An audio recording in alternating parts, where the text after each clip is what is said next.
부산에서 활동하고 있는 시를 짓는 이기철입니다. 반갑습니다.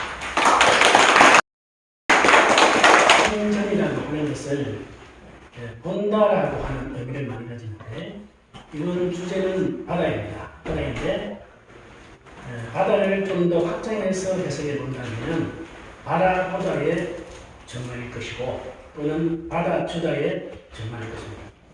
이 권일 사진가의 사진전에는 이 두 가지가 다 포함되어 있는, 그래서 그거를 세 글자로 추대해서 말한다면 상상해라고 말했습니다. 바다 해자를 써서 상상해. 그 상상해가 잘 안 되면 이상해가 됩니다. 그런 점을 감안해서 오늘 이야기 소설을 풀어나가겠습니다. 먼저 권일 사진가의 인사 말씀을 좀 듣겠습니다. 박수를 말합니다. 반갑습니다. 오늘 이렇게 앞에 나와서 있으니까 마치 오디션 보러 오는 제가 어떻게 말은 잘 못해도 떨지는 않은데 오늘은 좀 떨리는 것 같습니다. 우리가 저 멀리 국보의 따오기를 지키는 정봉재 선생님도 또 이렇게 따오기 내팽개치고 오시고 시베리아에서 호랑이 찾으러 다니는 대승동 작가님도 오늘 호랑이가 또 이리 오시고 이렇게 여러 군데서 정말 제가 평소에 존경하는 그런 작가님들이 많이 오시고, 또 평소에 아끼고 좋아하는 분들이 오셔서 그나마 좀 떨림이 약간 약해지는 것 같습니다. 좀 말을 제대로 못하니까 우리 대담하시는 이기철 씨께서 다 하고 저는 OX만 표현하도록 하겠습니다. 그렇게 목요일 평일에 오후 3시 가장 모호한 시간이고 가장 이렇게 개인의 일과로서는 중요한 시간인데 이렇게 함께하게 돼서 영광이고요. 또 이 은혜를 잊지 않도록 하겠습니다. 감사합니다.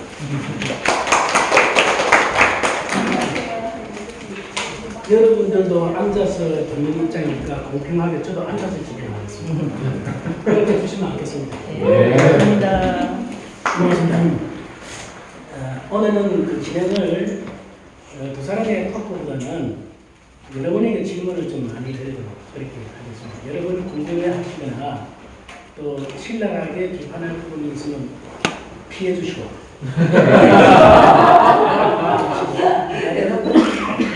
하기 애매하게 오늘 자리를 조금 마련할까 합니다. 흔히들 우리 권일 작가를, 사진가를 말할 때 리사이클링 프로젝트를 하는 그런 작가로 많이 알려져 있습니다. 내버려진 혹은 내버려둔 것들에 대한 것을 애정을 가지고 추적하고 그것들을 리빌딩하는 그런 어떤 작업들을 꾸준히 해왔는데요. 사실 이 바다라는 것은 권 작가의 오랜 주제였습니다. 20년 전에 니르바나 블루라고 하는 그 속에서 출발을 했고, 그 다음에 올해 중간중간에 버소 파다시라고 하는 동해안 일대를 일대에서 활동하고 있는 사진가들을 다 불러 모아서 기획전을 한번 연바가 있습니다. 자, 그러면 우리 권일 선생님이 가지고 계시는 블루는 어떤 블루인가? 닉배송 감독의 그랑블루인가? 아니면은 돈 깁슨이 부른 시 오브 하트브레이크인가? 그렇게 치밀하게 한번 가보자고요. 자, 우리 권일 선생님께서 생각하는 두 번째 바다, 그 이미지 상상력의 학대를 한번 들어보겠습니다. 제가 이제 블루를 만나게 되는 것은 한 20년 전에 니르바나 블루를 준비하면서부터 블루에 대한 매력에 빠졌는데요.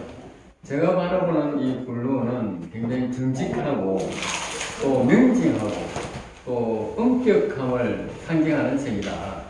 그리고 이 블루는 우리가 만들기도 어렵지만 이 블루는 색 중에서도 아주 중요한 위치를 차지하고 있는 높은 그 색입니다. 황제들이 쓰기도 하고, 그래서 이 높은 황실에서도 좀 많이 썼던 색이기도 하죠. 그래서 이 블루를 보니까 굉장히 다양한 이야기들이 있고, 또 세계에 파생된 어떤 톤의 변화에 따라서도 굉장히 종류가 많습니다. 그래서 이 다양함을 만들어낼 수 있는 그런 거기 때문에 사진작으로서는 충분히 매력이 있다고 느껴졌고, 그는 속에서 그 깊이감이 다른 색들보다는 색의 깊이감이 낮은 데부터 깊이까지, 그 깊이감이 있는가 하면 또 폭으로 볼 때도 굉장히 넓은 폭을 갖고 있어서 저는 제 속옷부터 다 이렇게 블루로 치장하고 싶고, 또 저한테 색을, 당신의 색이 뭐냐라고 하면 블루가 되고 싶은 것입니다. 아까 초반에는 뭐 예수와 노마만 한다든지 그리고 여러분이 오늘 그 감상한 또는 감상할 작품들은 사실은 실제 바다가 아닙니다. 여기는 무수한 메타포가 장치로서의 역할을 하는데, 사실은 작가라고 하는 것은 이 메타포를 얼마만큼 잘 살려내느냐가 가장 큰 힘입니다. 방구대 안각화를 하는 예를 들어보겠습니다. 방구대 안각화를 우리는 눈으로 봤습니다. 그런데 그걸 해석하는 힘은 글을 쓰는 사람들의 몫이었습니다. 그러니까 인류 최초는 그림, 이것을 그림을 대비해서 말하는 사진이 되겠죠. 그 사진을 재해석하는 사람들은 사진가가 아니라 사진가로부터 영감을 받은 많은 사람들이 해석하는 것입니다. 그는 작가일 수도 있고 독자일 수도 있겠죠. 그래서 흔히들 이런 말을 합니다. 작가는 자기 작품을 탄생시키고 난 다음부터는 자기가 더 이상 해석을 하지 않는다는 말을 종종 하고, 시인들도 그럽니다. 내 작품은 세상에 던져진 이상은 독자들의 몫이다. 어떻게 보면 참 무책임한 말일 수도 있는데, 작품이라는 것은 그렇게 확대되고 해석되고 흘러가는 것이 되어야 된다. 그래서 저는 볼 때 근희 작가의 힘은 사실상의 이 바다라는 것을 통해서 자세히 보면 그가 일정하게 해온 하나의 주제, 쓰레기의 문제, 재생의 문제, 생태계의 문제를 놓치지 않고 있습니다. 그런 점에서 참 대단한 작가다, 이렇게 말씀을 드릴 수 있는데, 제가 권익 작가로부터 책을 제일 첫 번째 받았습니다. 여기에 앞에 사인을 해주셨는데, 그 사인을 일기시를 썼고요. 권익 선생은 때 시자를 써서 시인이라고 썼습니다. 그동안에 이분이 했던 작품의 프로젝트를 보면 압니다. 끓이는 것들이라든지 캔이라든지, 캔은 깡통이죠. 이런 것들을 통해서 일정하고 고르고 여러 작업을 해오셨거든요. 자, 이러한 작업에 천착해왔는지를 물어보지 않을 수가 없겠네요. 저는 어릴 때 이렇게 넉넉한 환경에서 큰 것도 아니고, 그리고 그 당시에는 또 뭐 연식 이야기는 빼도록 하겠습니다.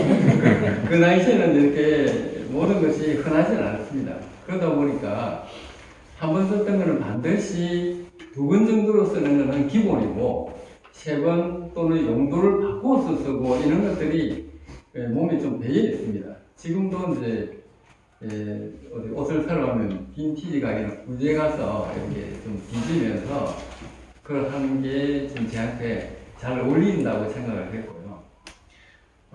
그래서 이런 그 버려지는 것에 대해서 또 소외된 것에 대해서 누구나 관심을 가져야 되는데 많이 갖지 않고, 화려하거나 찬란 빛나는 이런 것들 있을 때 내가 이 부분을 좀 더 좀 달래봐야 되겠다, 좀 그 애정을 가져봐야 되겠다고 생각이 돼서 출발이 됐는데, 그게 지나게 이렇게 시간을 지나다 보니까 그게 어찌 환경 문제하고 조금 연결이 되는 그런 꼭지가 연결이 돼서, 사실 저는 환경 운동가는 아닌데 그런 부분을 이제 이름표 뒤에 달아주더라고요. 그래서 그런 보다는 저는 인간적으로 이렇게 관계하면서 그 살아갈 때와 또 버릴 때, 이게 어떤 관계인가, 이게 금방은 좋아졌다 금방 또 버려지는 이런 부분에서 조금 그 인간적이라고 하면 좀 더 가까워져야 되지 않느냐 하는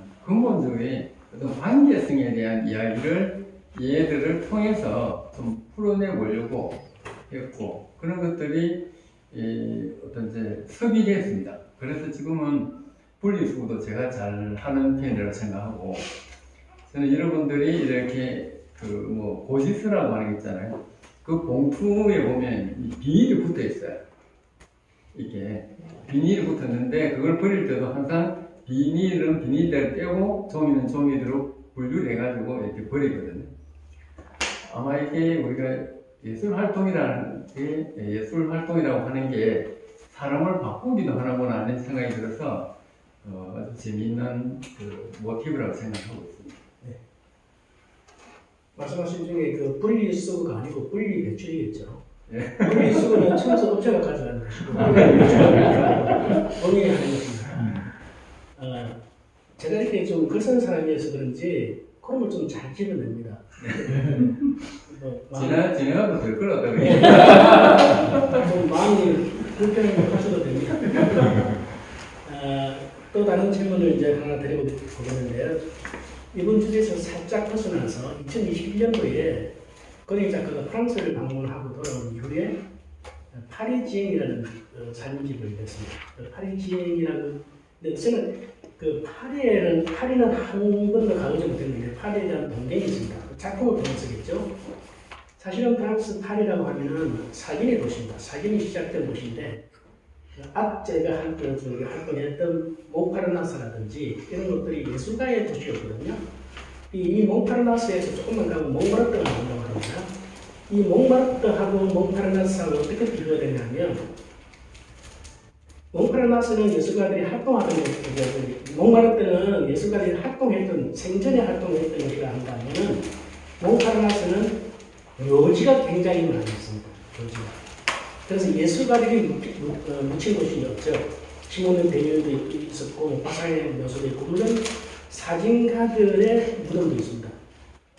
권비 작가가 프랑스를 방문해서 제일 처음 갔던 것도 그곳에 묻힌 사진가들의 무덤에서 애도를 하는 것으로 시작했다고 생각합니다.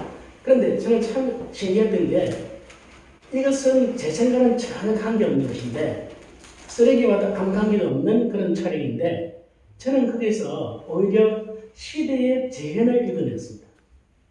시대의 재현을 읽어내는 힘이 굉장히 크다. 그래서 저는 종종 우리 권 작가를 모던 보이라고 부르는데요.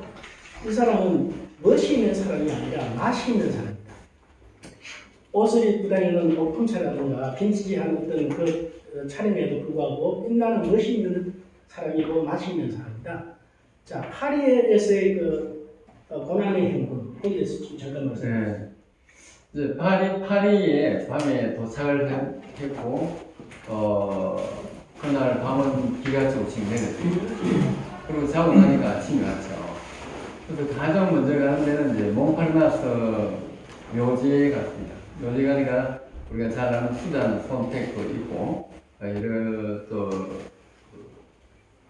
작가, 만네이, 브라사이 이런 작가들 그 묘지 앞에 이제 참배도 하고, 그 다음에 그 앞에 철학자, 문학가 있어서 내가 저 울산 공원묘지에 갔을 때는 공원묘지 되게 으산하고 여기 또 나도 와야 되나 하는 이런 생각을 했는데 거기를 쭉 돌아보면서 느끼는 거는 이 정도라면 나도 파리에서 좀 죽으면 이게 묻어줄라 할 정도로 거기는 전기가 잘 돼 있고 묘지라고 하기보다는 공원화돼 있다 이렇게 느껴졌습니다.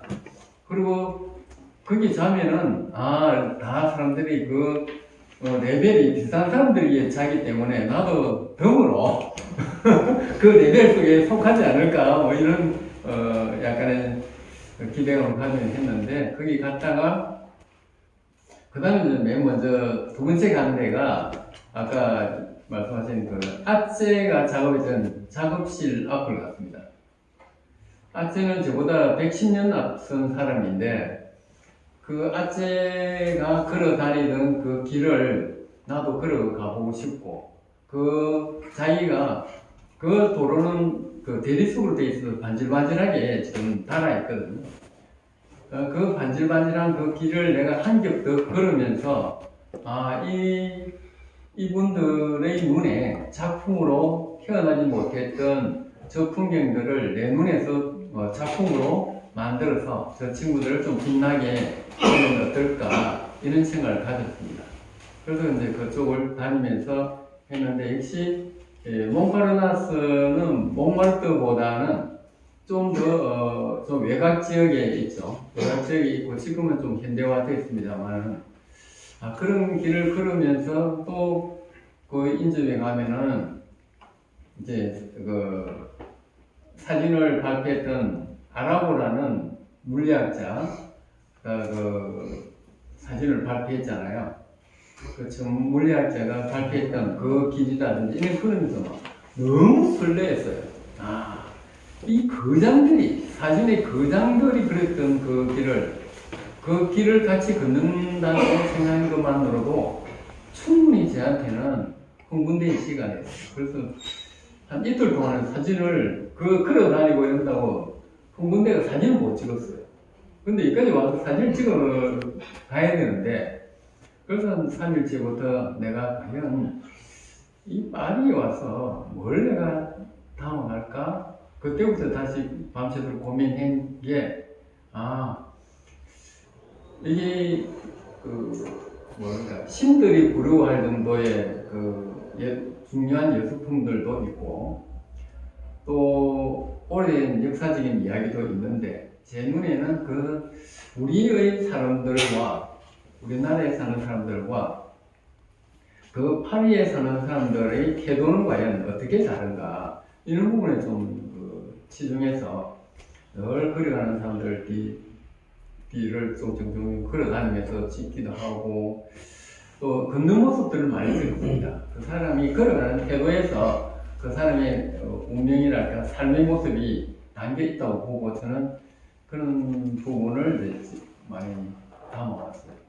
그래서 이제 여기 와서 많이 바꿨습니다. 우리가 걸어가는 모습이 제대로 걷지 않으면 우리가 또 품격도 좀 떨어져 보이는 것 같기도 하고 또 나이도 좀 많이 들어 보이는 것 같기도 하고 그래서 이제 인간은 잘 걸어야 능력이 있구나 잘 걸어야겠구나 어떤 길을 가든 잘 걸어야겠다는 생각을 많이 해보고 저도 많이 반성했습니다. 제 개인적으로는 저기 파리 지역을 보면서 그 사진집이 전부 흑백인데 딱 한 장이 하나입니다. 마치 그 동대문의 DDP를 닮은 그 안에 그 공간을 걸어가는 듯한 공간에 쫙 몰려서 빨간 드레스를 입고 걸어가는 여자를 찍은 사진인데 이게 이제 그 부제가 파리 서초였거든요. 왜 하필이면 가다마의 우아리가 아니고 서초였을까 하는 그런 궁금증이 들었습니다. 어떨까요? 우리가 이제 옷을 입게 되면 셔츠인데 유럽에서는 그 셔츠는 네이라고 합니다. 네이 속옷이라고 해서 셔츠는 제 몸을 1차적으로 방어해주는 그런 옷들입니다.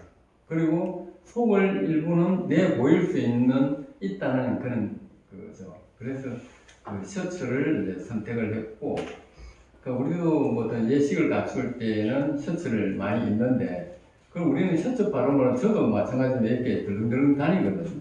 그분들은 레스토랑에 가거나 이럴 때도 셔츠 바르면 가는 게 아니라 항상 자켓을 입고 이렇게 하는데 그 사람의 어떤 가장 1차적으로 마찰이 이루어지는 그런 것을 주제로 해서 좀 우리가 살아가는 부분이 어떻게 마찰이 이루어지는지 보려고 셔츠를 좀 많이 촬영을 해봤습니다.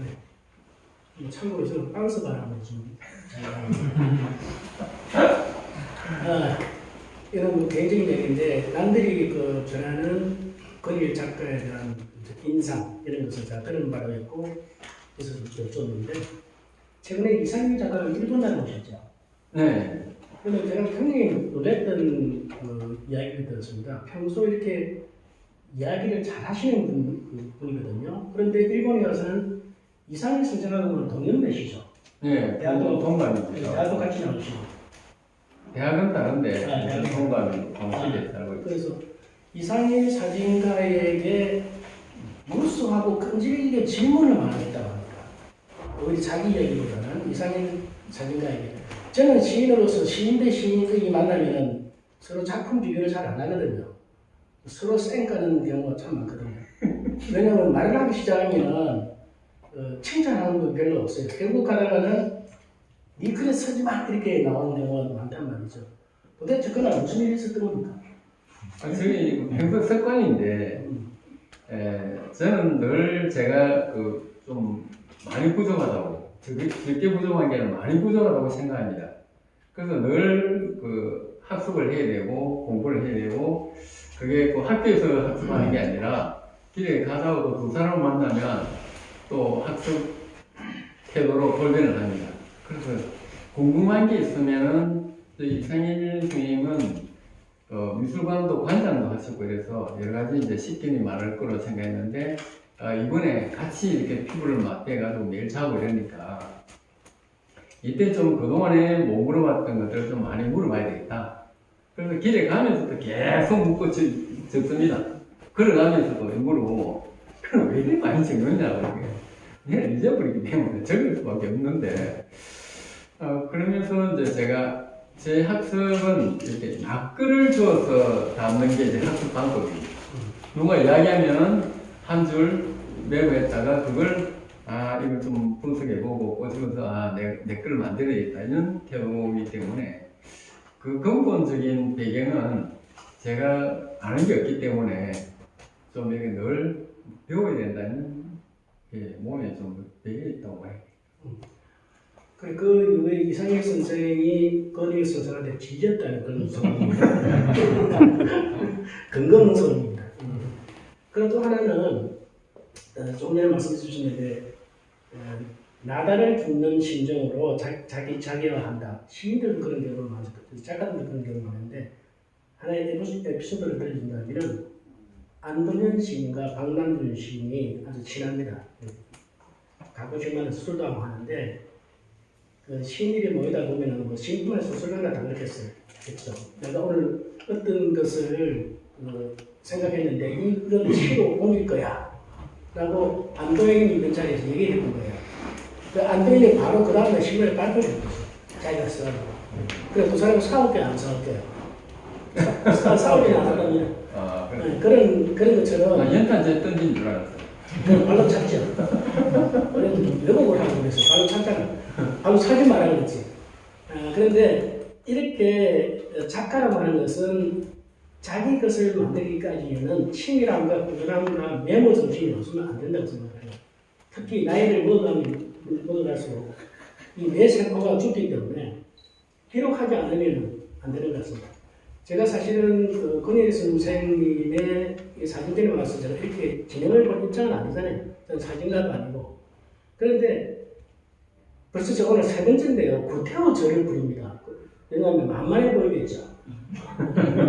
키도 작고 못생긴 그런 것인데 사실은 그 권혜리 작가가 책을 낼 때마다 제가 칼럼을 썼습니다. 칼럼을 써서 제 나름의 최선을 다해서 보답하는 방법이다 그렇게 생각을 했습니다. 근데 그러고 보면은 권혜리 선생님을 비롯한 주위의 분들이 이 모양 저 모양을 많이 도움을 주시는 거예요. 그 얘기를 하는 거거든요. 이건 사진전의 DP도 사실은 작가가 대부분 제정하는 경우가 많잖아요. 근데 최강호 사진가가 이 DP를 다 했다고 생각하겠습니다. 어떻게 얘기일까요? 보통은 이제 작가가 작품을 사진을 촬영하고 그 프레임을 결정하고 그 다음에 전시할 때는 그 홍보물 또는 이 DP까지 해서 이제 완성을 하는 단계인데 저는 이제 그 사진을 찍는 거는 작가가 자기 주관으로 열심히 찍습니다. 어떤 생각을 가졌든 간에. 그럼 사진 찍어놓으면 다 자기한테는 소중한 것들이죠. 그게 작품으로 탄생되든 탄생되지 않든 간에 소중한 건데 촬영이 되고 이렇게 되면 뭐 그림도 마찬가지일 거라고 생각을 하는데 이게 사진을 찍을 때는 작품을 만들 때는 작가의 주관적인 소유권을 갖고 있지만 나중에 이제 펼쳐지는 것은 작가가 이걸 보려고 하는 건 아닐 겁니다. 많은 사람들이 공감대를 형성하고 다양한 시각에서 보여지는 건데 이럴 때 과연 내 주관대로만 한다고 하면 그 이미지의 어떤 과잉 보호가 생겨서 제대로 관객의 어떤 그 생각이라든지 관객한테 좀 객관성을 주거나 좀 다양하게 보여주는 것이 좀 훼손될 수 있다고 저는 보는 거예요. 그래서 최종 DP의 방식은 제가 하는 것이 아니라 그 볼 사람들의 입장을 최대한 고려해야 되는데 그럼에도 불구하고 작가가 하게 되면 작가의 어떤 그 평소에 갖고 있던 그 고정관념이라든지 그 디자인 방식이 지나치게 압도하는 거 아니냐.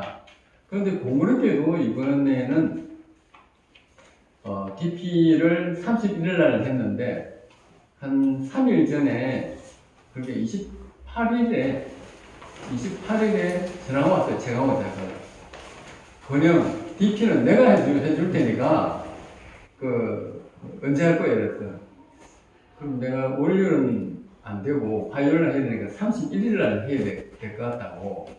그러면서 이 전시가 초대전이기 때문에 그런 초대전이라고 하면 여기 갤러리에 어떤 큐레이터나 어떤 주관자들이 있으니 그하고 협의를 해야 됩니다. 그래서 이제 갤러리에 전화를 하니 그럼 최강호 작가라고 하면 뭐 좀 맡기십시다 이렇게 됐어요. 그래서 맡겼는데 야 최강호 작가가 디스플레이를 하게 되면 이게 또 배가 산으로 혹시 가는가 또 어디로 갈지 구분이 잘 안 되는 거예요. 약간 이제 내심 걱정이 되는 거야. 최강호 스타일로 하면 이걸 이제 천재 개미를 이룰 수 있는데 야 이래가지고 잘 이 진행이 될까 걱정을 하면서도 이제 맡기자고 했습니다.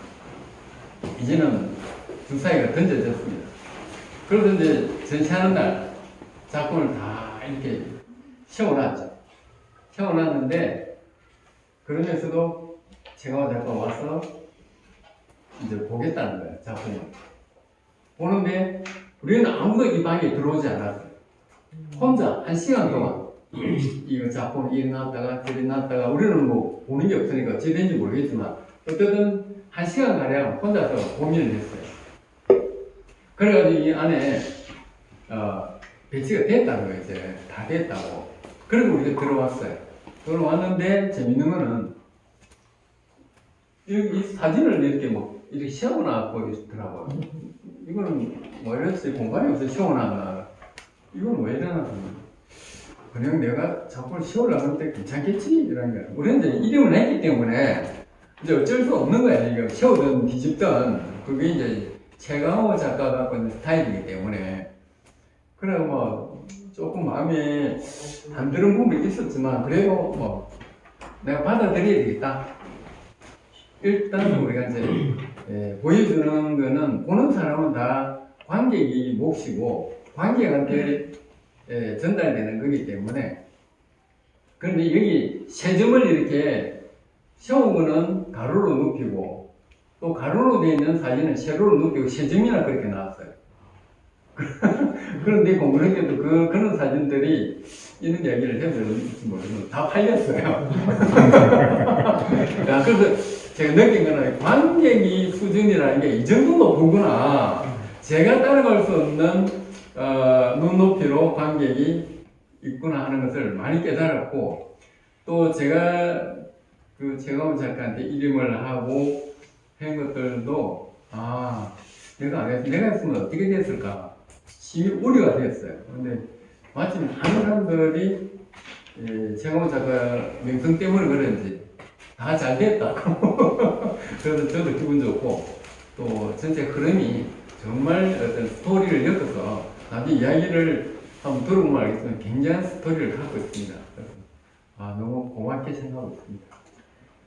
예, 여기 지금 강조점은 다 팔렸구나 합니다. 여러분 경쟁이 되시면 팔아달라야 합니다.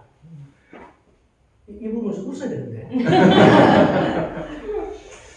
사실 이번 전시회는 이 책을 중심으로 해서 전시가 벌어졌는데 이 책에는 23점의 작품이 들어있습니다. 그런데 이런 나중에 자세히 보시면 이 책이 없는 것, 흑백으로 된 것은 이 책의 복수입니다.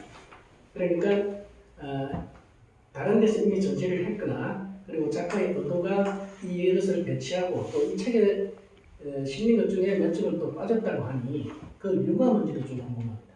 네, 이제 한 대쯤 빠졌죠. 빠졌는데 원래 이제 이 신의 스타일은 자기 나름대로의 엄격한 룰이 있어요. 그런데 액자의 색상, 그 다음에 액자의 크기, 그 다음에 우리가 마트라고 하죠. 마터, 저걸 따는데 여기서 따는 게 완전 레이저로 정확하게 딴 거 아니면 작품을 못 그렸어요. 약간의 칼집이 나오니까 이걸 용납이 안 되는 거예요. 근데 보시다시피 작품 앞에도 여러분들이 전혀 반사가 일어나지 않습니다. 이제 무반사로 썼기 때문에. 그 다음에 나무도 이제 우리가 기사들은 월넛부터 장미복, 애씨, 그 다음에 우리가 많이 쓰는 이 참나무 이런 것들을 많이 쓰는데 이거는 이제 물풀의 나무죠. 애씨. 이 나무를 이 색하고 어울리게 돼서 이제 이걸 최종적으로 선택을 했고, 그래서 이거는 뭐 이 신의 어떤 스타일이라 그럴까요? 이 신이 갖고 있는 고퀄리티를 추구하는 이 신의 어떤 덕분이라고 생각이 듭니다. 그래서 뭐 유감스럽게도 5점은 이게 선보이지 못하고 지금 잠자고 있습니다. 그건 책을 사라는 거예요. 그리고 이제 저와 권 작가님과의 대화는 한 30분 정도 이상을 했습니다. 더 하면 잔소리가 될 수 있고 지루할 수 있으니까 참석하시는 분들 중에서 혹시 권 작가님에게 질문하시고 싶은 분이 있으면 자연스럽게 해주시고 심하게 질문을 드려보는 거예요. 단순 추려놓는 거죠. 그러니까 질문하셔야 돼요.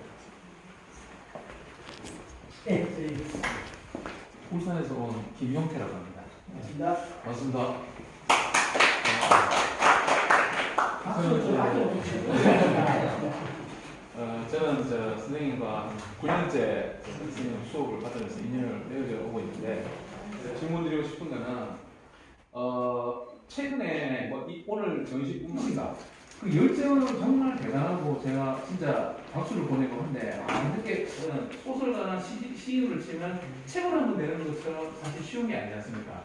남들한테 나를 내보이고 드러내고 하는 게 내 얼굴이고 살아오는 걸 드러내는 건데 쉬운 게 아닌데도 이렇게 정말 그런 대단한 걸 생각하거든요. 제 얼굴이 먼저 딱 켜면은 제 얼굴이 나와요. 저를 이제 지나치게 사랑하다 보니까 전시의 어떤 존재감 이런 것들도 나타내고 싶고 또 그렇게 함으로써 늘 창작이라고 하는 게 새로움을 주는 거지 않습니까? 그래서 새로움 앞에 우리는 지루할 틈이 없다고 생각합니다. 신이 인간한테 주은 것 중에서 가장 효과적인 거는 오래 계속적으로 보게 되면 그 지루함을 느끼게 하는 거라고 어디 들었어요. 그래서 이제 지루하지 않기 위해서 계속하고 또 내가 거기서 그 사람들의 내대에서 사라지지 않게 늘 움직이는 거죠.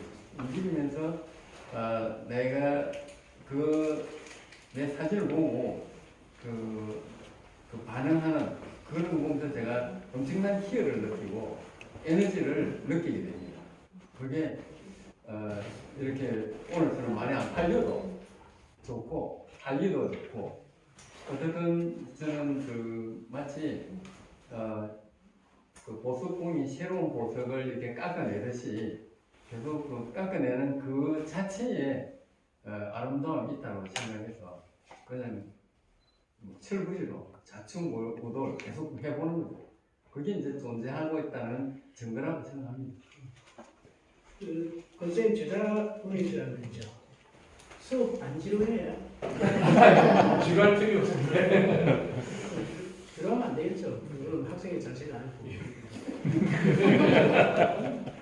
그리고 폰을 켰을 때 자기 얼굴에 문제 나오면 했다. 아니 그건 건전 정도가 돼야 가능한 거지. 우리 같은 건 택도 없어요. 괜찮은데 그림이 자랑으로 얘기했습니다.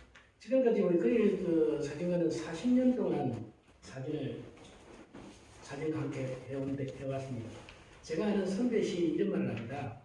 시인이라고 어디 가서 행사를 하려면 적어도 30년 이상의 시작을 한 뒤에 시인이라고 나서서 말을 해라 이런 말씀을 하시는데 그 제가 그만큼 고생의 길이지만 꾸준하고 끊임없이 하라는 말씀이겠죠. 그런 점도 참 감사를 드리고 또 다른 분 질문 받겠습니다.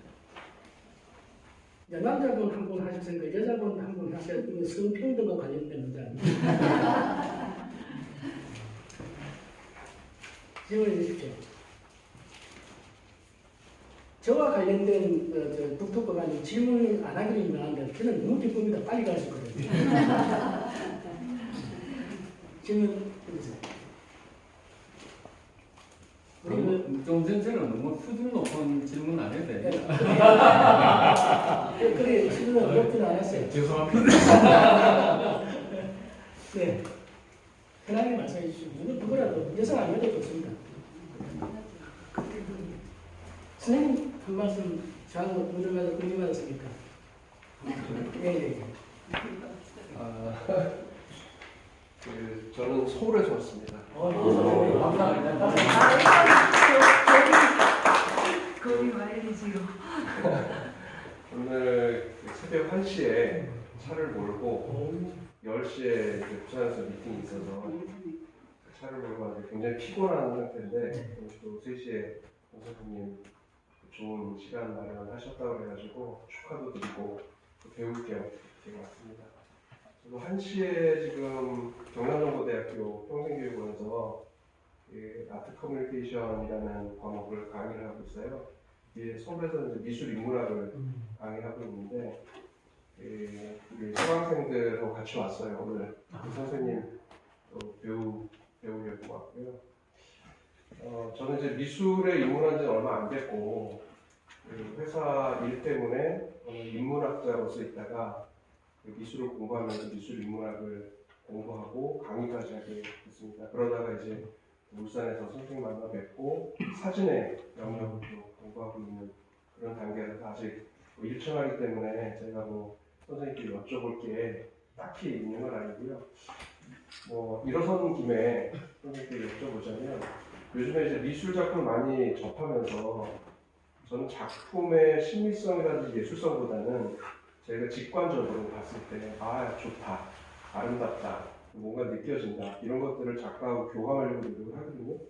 이제 평면 작품에서는 그런 것들을 많이 느꼈었는데 사진 작품에서 그런 게 느껴지는 것 같아요. 특히나 이제 그 사진의 작품 같은 경우에는 봤을 때 어떤 고동 같은 게 느껴지거든요. 심박, 맥박. 그러니까 분명히 3차원인데 저한테는 소리가 들리는 듯해요. 태국적 바다 속에 있는 것도 같고 또 제 마음에 아주 깊은 구석인 것도 같고 선생님께서 분명히 사진 작품 활동을 하시면서 어떠한 영감이 있으셔서 이 작업을 진행하실 텐데 지금 이 시리즈 이건 블루 계열의 이런 시리즈를 작품 활동을 하시면서 어떤 영감이 있으셨는지 좀 궁금하고 그것이 그냥 제가 느끼는 바다, 고동, 맥박, 숨 이런 것일지 아니면 또 선생님께서는 다른 어떤 키워드를 갖고서 이 작품 활동을 하셨는지 그게 좀 일천한 위치로서 궁금합니다. 전에 올드 버전이라서 그런지 그 정도 되는 크기의 쓰레기 섬이 있습니다. 그 섬은 대부분이 플라스틱으로 모여져서 만들어져 있고 그 플라스틱이 20세기에 우리가 문명에서 굉장히 획기적인 변화를 일으키고 생활에 엄청난 변화를 줬고 지금 우리가 늘 음식을 먹거나 받아먹을 때 보면 그 플라스틱이 용기에 안 들어간 게 없을 정도로 많이 쓰는데 이런 것들이 그렇게 그 20세기에 곽광을 받던 이 재료가 이제는 미세 플라스틱으로 변화가 되면서 완전히 천대 부득이가 됐어요. 그래서 과연 이게 뭐야? 그래서 이걸 좀 더 한번 제가 작업을 한번 해봐야 되겠다. 그래서 그 속에 이제 플라스틱이 그 재활용 수집소에 가면 한 7가지로 분류가 됩니다. 플라스틱 종류가 7가지 되고 대표적인 게 이제 그 비닐이나 우리가 PVC 계통, 그다음에 스티로폴 이런 건데 그래서 거기에 영감을 받아서 이걸 예술로 좀 환기를 시키고자 예술이라고 하는 게 사회를 바꾸는 건 아니지만 촉매적 역할은 할 수 있겠다 이런 생각이 들어서 이제 그때부터 비닐을 이렇게 수거하고 주우러 다니기도 하고 그래서 이제 이걸 깨끗하게 세척해서 또 다시 우리가 그 버림받은 애들 또 그 인간으로부터 유익하게 됐지만 한때는 유익하게 됐는데 한때는 미세 플라스틱이라는 어떤 물질로 변화되면서 했는데 과연 이 비닐이라는 게 과연 뭘까 했는데 이 비닐이 그렇게 천당과 지옥을 오가게 되는 것은 비닐 자체가 아니라 우리 인간의 어떤 행위에서 일어났다는 걸 발견하게 되죠. 그것 때문에 이제 이 비닐을 그러면 다시 이 자연을 아름답게 만들고 생태계가 복원되고 이 바다가 살아야 우리 지구촌이 살아가겠다 하는 아주 큰 어떤 그런데 내가 조금이라도 생각을 해봐야 된다고 해서 이 비닐 버리짐을 받은 이 비닐을 아름다운 바다로 만드는데 조금 내가 신경을 써야 돼서 만들었는데 그러니까 이제 바다를 내가 들어갈 수가 없으니까 그런 애들을 데려와서 살살살 달래서 이렇게 작업을 해서 했는데 이제 그 하면서 계속 아까 처음부터 말씀드렸지만 이 바다는 엄청나게 넓고 엄청나게 또 깊이가 있고 또 우리가 그 우리 눈으로 보고 있는 이 자연계가 자연의 모습들이 바다 속에도 그대로 있다고 생각합니다. 우리가 어떤 윤기 현상에서 이게 붓기 오른 부분만 우리가 눈에 보이지 바다에도 그대로 있다고 보기 때문에 이제 바다의 형상을 그렇게 해서 찾기도 하고 또 심혈을 만들기도 하고 또 뭐 가장 깊은 하구도 해구도 만들기도 하고 이렇게 해서 이제 내 상상하는 대로 만들어 보는 겁니다. 근데 여기는 인공 조명을 쓰거나 이런 건 없고 전부 다 자연이 미치는 그 상태의 빛만 가지고 이렇게 작업을 했습니다. 박수 칩시다. 야외입니다. 실내가 실내는 아니고 야외에서 질문을 더 받으려고 했는데 제가 약속한 게 50분입니다. 50분이고 그리고 나머지 순서를 좀 말씀드린다면 이 책감이 끝나면은 오신 분들과 함께 기념 촬영을 먼저 하고 그 다음에 전시를 관람하지 못하는 분들이 이 회랑을 돌면서 전시를 할 때 혹시 부족한 충분한 설명이 필요하면 여기서 도슨트 역할, 큐레이터 역할을 하신 우리 서란이 사진가가 여러분들을 또 안내해 드릴 겁니다. 그렇게 하시고 혹시라도 뒤풀이를 생각하면 꿈도 꾸지 마십시오. 자 그러면은 여러분의 질문은 시간상 이것으로 받고 우리 거리 작가의 마지막 말씀을 듣고 박수로 마치겠습니다. 혹시 또 질문하신 분 안 계십니까? 말씀하세요. 궁금한 게 이게 두 번째일까?